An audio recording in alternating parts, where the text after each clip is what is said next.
Welcome to day 16, strengthening your marriage in 30 days. Let's talk about extended family. Now, some people say in-laws, but then someone else once told me in-loves. You say, well, that sounds a little corny, but think of the huge shift in terms of the paradigm.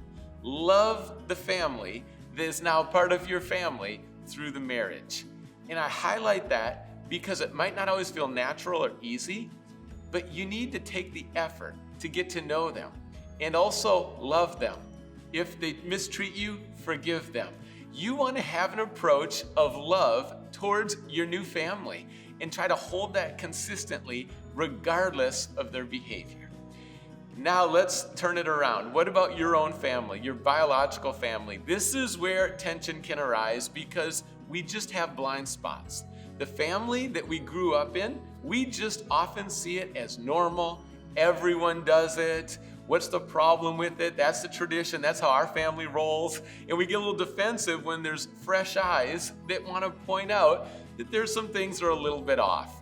So lower your guard, lower the pride, don't go into defensive mode. Just listen to your spouse as they get to know your family and they share some things, hopefully humbly and kindly, but they share some things.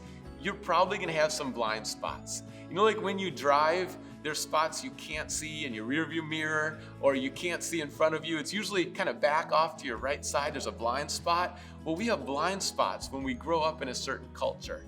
And of course, there's going to be some funny moments, like we have kids and I'll kind of look at like, Laurie, is this in your side of the family? And she'll look at me like, is this your side of the family? We're both saying, no, it's neither of us. They're just kids. I don't know where this came from.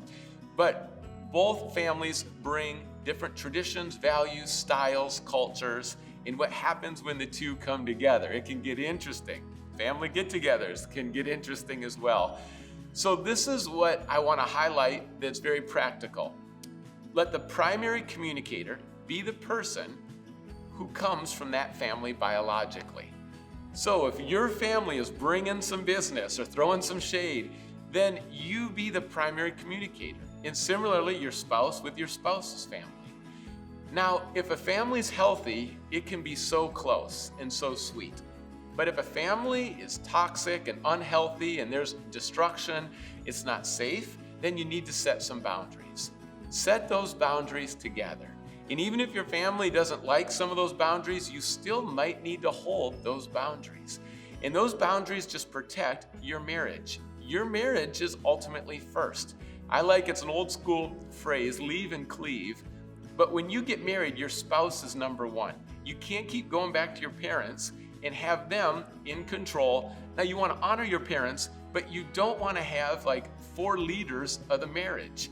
It's important that your spouse is first, and then your biological family is still important. But you're not looking to them, they're not calling the shots, they're not over-controlling. Instead, you and your spouse have now formed, in essence, a new family. And you want it to go as well as you can with your extended family, your in-laws. But that's going to take some communication, sometimes some boundaries. And again, the primary communicator, it's the person that, yes, this is their biological family. So treat each other with kindness, be gentle with your own family, own the blind spots, and then come together to form the family that you want together in your marriage. And then also forgive and treat with love the people in your extended family, and sometimes set some boundaries. All right, enjoy your family.